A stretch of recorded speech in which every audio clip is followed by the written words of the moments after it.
Komentar singkat di kolom Instagram PBSI seringkali menjadi cermin kegelisahan kolektif para pecinta bulu tangkis atau badminton lovers atau BL. Kalimat, "Kangen Apro nggak sih? Jangan sampai apa yang menimpa Kevin Sanjaya juga dialami oleh Apri." Bukan sekedar kerinduan biasa, melainkan sebuah alarm peringatan yang syarat akan emosi dan trauma masa lalu. Di tengah hiruk-pikuk turnamen tahun 2026 ini, hilangnya sosok Apriani Rahayu dari podium tertinggi menciptakan ruang hampa yang memicu ingatan publik pada drama mundurnya Kevin Sanjaya. Para penggemar seolah melihat pola yang sama, seorang bintang besar yang perlahan meredup bukan karena kehilangan skill, melainkan karena kombinasi antara cedera yang tak kunjung pulih sempurna dan manajemen karir yang dianggap kurang transparan. Secara analitis, kekhawatiran BL terhadap kemiripan nasib Apri dengan Kevin memiliki dasar yang cukup kuat jika kita melihat rekam jejak penanganan atlet elit. Kevin yang pernah menjadi raja ganda putra dunia harus meninggalkan panggung lebih cepat setelah badai cedera dan ketidakpastian pasangan menggerus motivasinya hingga ke titik terendah. Publik kini melihat Apriani sedang berdiri di persimpangan yang serupa. Cedera lutut kronis yang menghantuinya sejak pasca Olimpiade Tokyo seolah menjadi bom waktu yang terus berdetak. Jika PBSI tidak melakukan intervensi medis dan psikologis yang lebih revolusioner dibandingkan apa yang mereka berikan kepada Kevin dulu, maka skenario pensiun dini dalam sunyi bagi peraih emas Olimpiade ini bisa saja menjadi kenyataan pahit yang terulang kembali.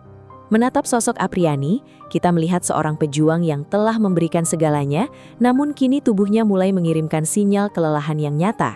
Narasi Apri Fadia, yang sempat menjadi oase kesegaran ganda putri Indonesia, menghadapi ujian mental yang sangat berat karena ekspektasi publik yang tetap setinggi langit meski kondisi fisik sang atlet sedang di bawah titik nadir.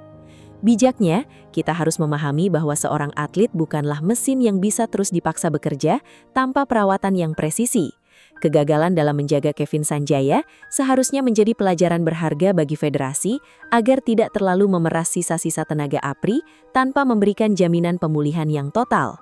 Komunikasi yang tersumbat antara keinginan atlet dan kebijakan federasi seringkali menjadi awal dari berakhirnya sebuah era keemasan. Lebih dari sekedar urusan teknis di lapangan, fenomena komentar ini menunjukkan betapa besarnya ikatan emosional antara supporter dengan para pahlawannya. BL tidak hanya merindukan kemenangan, mereka merindukan semangat juang dan senyum lebar Apri yang mampu membakar atmosfer Istora. Namun mereka lebih takut melihat sang idola menderita dalam ketidakpastian, seperti yang dialami Kevin di akhir masa jayanya.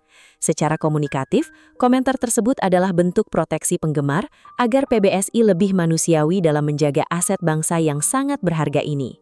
Jangan sampai keheningan informasi mengenai status kesehatan dan masa depan Apri justru menjadi ruang bagi berkembangnya spekulasi liar yang justru merusak mentalitas sang atlet di tengah upaya bangkitnya. Sebagai penutup, perjalanan Apriani Rahayu di sisa musim 2026 ini akan menjadi saksi apakah sejarah kelam Kevin Sanjaya akan terulang atau justru melahirkan babak baru tentang ketangguhan.